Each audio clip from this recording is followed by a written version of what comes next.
récit limité de l'évangile de Jean laisse de nombreuses questions sans réponse sur Nicodème. Était-il un vrai croyant?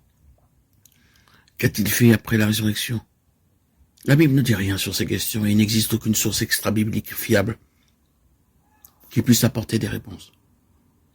Il semblerait que Nicodème ait pu être semblable à Joseph d'Arimathée, en ce sens qu'il était peut-être lui aussi un disciple de Jésus, mais qu'il n'avait pas encore eu le courage de déclarer ouvertement sa foi. Il est possible que le dernier acte de Nicodème dont on ait connaissance soit sa déclaration de foi, bien que l'on ne sache pas dans quelle mesure elle fut publique. Sa présentation dans l'évangile de Jean est généralement favorable, ce qui suggère que sa foi était en effet authentique. Joseph d'Arimathée, lui aussi fut un personnage biblique qui a joué un rôle important dans l'enterrement de Jésus-Christ. Son récit se retrouve dans chacun des 4 évangiles, Matthieu 27, 57, 60, Marc 15, Luc 23 et Jean 19, 38, 42. Il est appelé Joseph d'Arimathée parce qu'il venait de la ville judéenne d'Arimathée, Luc 23, 51. Et pour le distinguer des autres, Joseph de la Bible. Bien que la Bible ne contienne pas beaucoup d'informations sur Joseph d'Arimathée, nous pourrons glaner certaines choses dans le texte. Dans Luc 23, 50, nous apprenons que Joseph faisait en fait partie du conseil, du Sanhédrin, du groupe de chefs religieux juifs qui ont demandé la crucifixion de Jésus. Cependant, en lisant les versets 51, nous voyons que Joseph était opposé à la décision du conseil et qu'il était en fait un disciple secret de Jésus.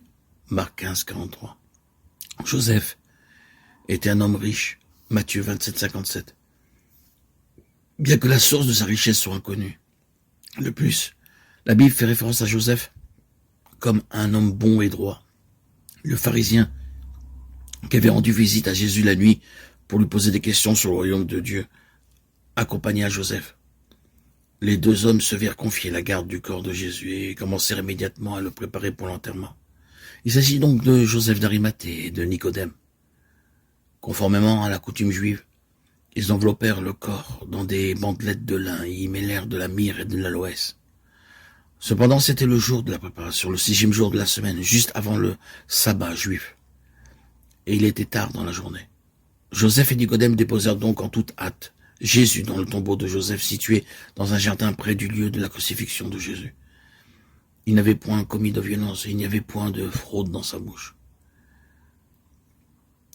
Ésaïe chapitre 53, verset 9, nous rapporte cette prophétie écrite et ramenée dans l'Évangile. C'est l'une des nombreuses prophéties qui ont confirmé l'identité de Jésus en tant que Messie et Fils de Dieu. Le lendemain de l'enterrement de Jésus, les principaux sacrificateurs et les pharisiens se rendirent chez Pilate pour demander que la pierre que Joseph avait placée devant le tombeau soit scellée et qu'une garde soit postée pendant 3 jours.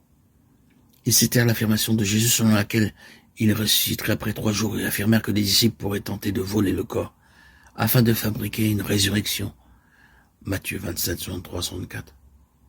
Leurs précautions furent vaines, car Jésus ressuscita d'entre les morts le 3e jour, exactement comme il avait prédit. Matthieu 28. Après la mort de Jésus sur la croix, Joseph, au péril de sa vie et de sa réputation, se rendit chez le gouverneur romain, Pilate, pour demander le corps de Jésus. Nicodème, à l'insu de Joseph, fit le choix de déposer Jésus dans le tombeau. Ainsi, il accomplissait la prophétie d'Isaïe prononcée des centaines d'années avant la mort de Jésus. Il a été mis dans le sépulcre avec des méchants et dans sa mort avec les riches.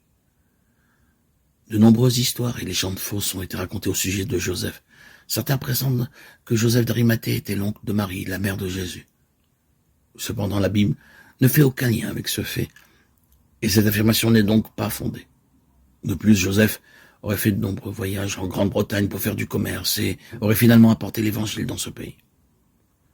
Cependant, la Bible ne dit rien sur Joseph d'Arimathée après l'enterrement de Jésus, et nous ne pouvons donc pas savoir avec certitude quel chemin il a suivi plus tard dans sa vie. Ce que nous savons, c'est ce que nous trouvons dans les Écritures. Joseph d'Arimathée était un homme riche et membre du Sanhédrin. Il s'est procuré le corps de Jésus et l'a déposé dans son propre tombeau, d'où Jésus ressusciterait avec puissance 3 jours plus tard.